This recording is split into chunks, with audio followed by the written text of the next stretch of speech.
Michael Williams, CBS Radio, Washington, D.C. Yep.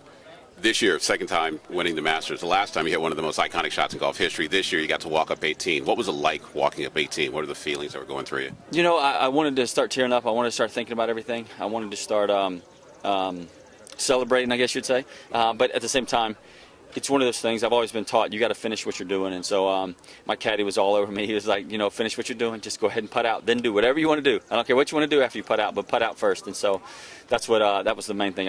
My whole thing I was trying to do is make sure I two-putted and get out of there. And instead of celebrating, I wanted to celebrate early. Some guys celebrate early, but I was just trying to make sure I finished the job first. Well, a lot of people celebrated with you for sure.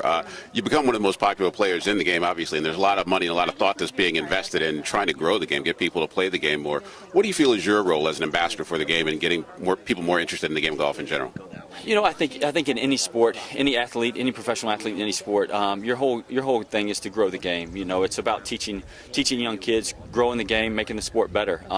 Whatever you can do to make the sport better. And so in golf, I just see it as growing the game, getting the juniors out there. And like we saw at Augusta National, when the organizations came together, the chairman, the members of Augusta, the PGA of America, and the USGA, when they came together and brought the kids out there the Sunday before for the drive, chip, and putt. It was a big deal, and so I think that grew the game of golf, and I think that's what all of us athletes, no matter what the sport is, should do, is grow our sport in the right direction, and a clean sport and a fun sport. Last question, legacy. You're a young man.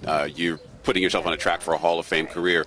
What do you think you need to do to make your legacy complete? What do you want to accomplish in this game going forward? I've got to keep playing hard. I got to keep doing what I'm doing. Right now I've only got 6 wins. I've got 2 majors, which helps, but only 6 wins. And so people are going to look at the 6 wins. But for me, I'm enjoying it. And right now my career is complete. If I never win again, I'm happy. But at the same time, I'm striving to get 10 wins. I've always told myself and told my friends I want 10 wins. You're a great champion. Great guy, too. Thanks a lot.